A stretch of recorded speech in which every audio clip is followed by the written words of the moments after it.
Hello everyone, आप देख रहे हो ऑल स्टडी इजली चैनल। आज हम पढ़ेंगे मोस्ट इंपॉर्टेंट क्वेश्चन जो क्लास 12th में बायोलॉजी का आता है।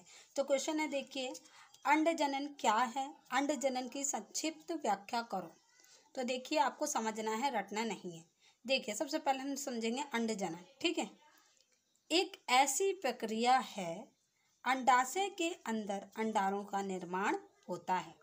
ठीक है, अंडाशय क्या है? अंडाशय एक ऐसी प्रक्रिया है, अंडाशय के अंदर अंडाणु का निर्माण होता है। इस प्रक्रिया को अंडजनन कहते हैं।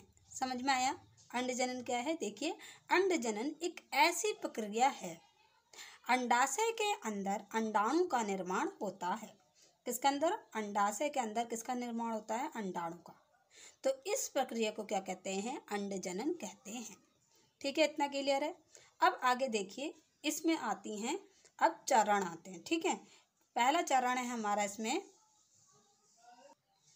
प्रचुरोद भवन, पहली प्रक्रिया। ठीक है, जो अंडाशय की जनन स्तर की कोशिका होती है। क्या है? पहले जो अंडाशय की जनन स्तर की कोशिका होती है, उन जनन अंगों की कोशिकाओं के द्वारा उनका क्या होता है? निर्माण होता है। क्या होता है? निर्माण होता है। विभाजन, इस विभाजन के द्वारा गुच्छ बनता है। क्या है? इस विभाजन के द्वारा क्या बनता है? गुच्छ बनता है।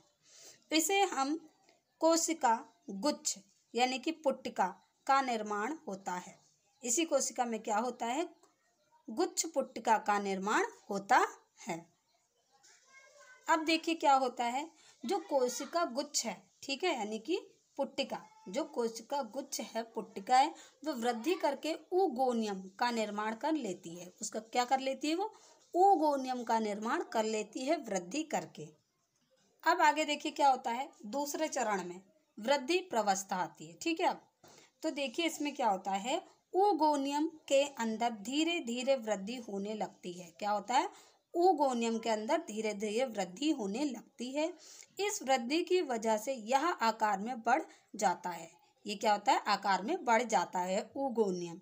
ठीक है, जब यह आकार में बढ़ जाता है तो इसे कहते हैं प्राथमिक oocyte अंडक भी कहते हैं।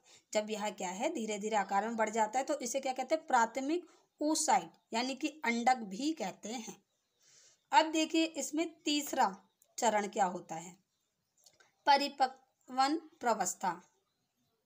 परिपक्वन प्रवस्था में क्या होता है, जो प्राथमिक अंडक बना था, ठीक है ना, जो प्राथमिक अंडक यानी कि ये जो पहले हमने पढ़ा, ठीक है, जो प्राथमिक अंडक बना था, इसके अंदर होता है अर्धसूत्री विभाजन। क्या होता है? उसके अंदर अर्धसूत्री विभाजन होता है। जब यह विभाजन होता है तो द्वितीयक oocyte में परिवर्तित हो जाती है।